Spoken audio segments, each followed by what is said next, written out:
Hello to everyone listening. My name is Jade, and welcome to the Connections Challenge brought to you by Student Volunteer Connections in collaboration with CFRU Radio Station.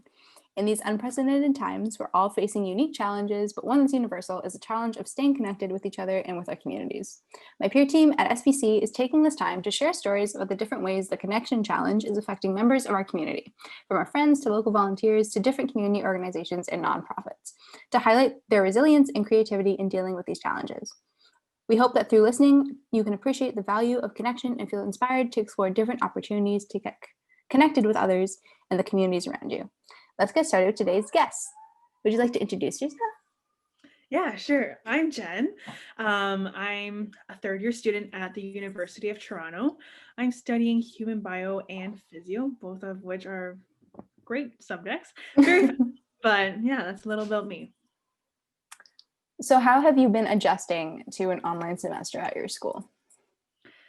Honestly, as with many students, it's definitely been tough. Just not being able to see your friends and going out all the time. But aside from just adjusting to online, I've actually started a lash business. So I've been able to meet people there as well and just maintain that face-to-face connection with others there. So I definitely agree with you. It's been really difficult online this semester. I don't think anyone has experienced learning this way. So it's definitely been an adjustment. But speaking of your lash business, has that face-to-face connection kind of replaced what you lost, like with your friends, or like are you still missing that aspect? Or I mean, it's definitely not the same.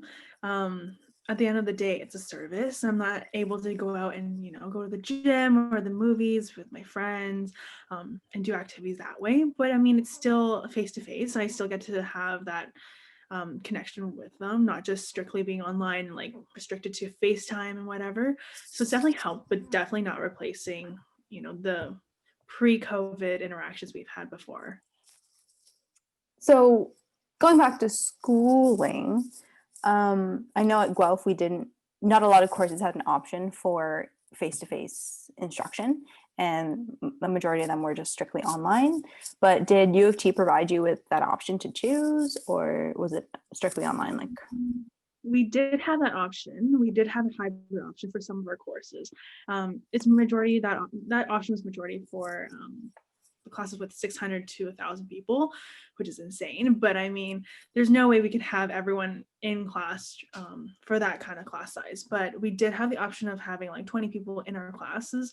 Although I didn't choose to do that, I chose to be strictly online just because obviously going downtown is just a commute and a struggle in itself, but also because I feel like although everything is online, I'm still able to connect with my peers that way through our online platform, which is called Blackboard Collaborate. Whereas if I was in class, I'd be only limited to really like 15 to 20 people that way. so, um, I guess you kind of already answered this question, but how do you maintain your connection with your classmates and with your professor online as opposed to in person? Well, definitely through email and just messaging on over Facebook group chats. I would not. I haven't even tried Zoom calls with them just because there's so many people. But you make some friends in some classes. You get a connection with them that way. You FaceTime them once in a while, and yeah, just as normal, you would approach your rather than online rather than going to office hours in person. I'd be there online. So that kind of connection and over email as well. That's true. I feel like everyone's schedules are so packed now, which is strange because we're not going anywhere, but everyone's just so busy. Um, so yeah, Facebook group chats definitely do help. Yeah, for sure. So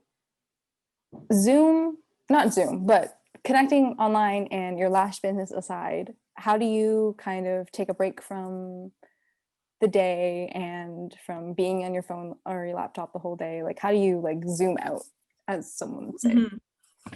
I guess it goes back to, like my hobbies and stuff. I really enjoy painting and art. So I kind of resort to that and turn off my phone and like not worry about school and all that stuff and just explore my hobbies again, whether that's painting, drawings, and whatever, and then just spending time doing that or spending time with my family.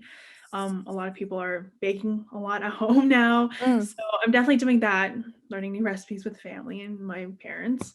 So that's one way I zoom out. cool. Yeah, I definitely got into baking, but I Mhm. do remember you sending me all your pictures of food, and I was not that at that level. I still am not at that level. So Yes.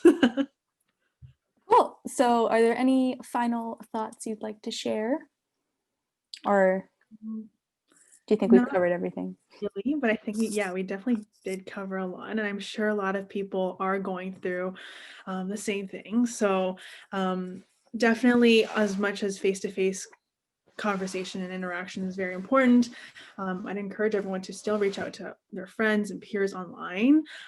That's also, we have to stay sane somehow aside from school and work and everything. So I mean FaceTime and everything is a great way just to connect with your peers as well, and just to maintain that, do something that's fun for yourself. Don't just be stressed in school because some reason it's been 10 times harder, like you said. Mm-hmm. So yeah, make time for yourself, even though we're navigating it through this online platform. But yeah, make time for yourself, explore new hobbies, and yeah, stay connected to your peers. Awesome. Well, that concludes this episode of the Connection Challenge. We hope you learned something new and feel inspired moving forward to tackle the Connection Challenge in your own way. Don't forget to follow these stories on the SBC Griff Life page or course link page under the self-registration tab, and stay up to date with Experience Golf on Instagram. See you next time. Bye.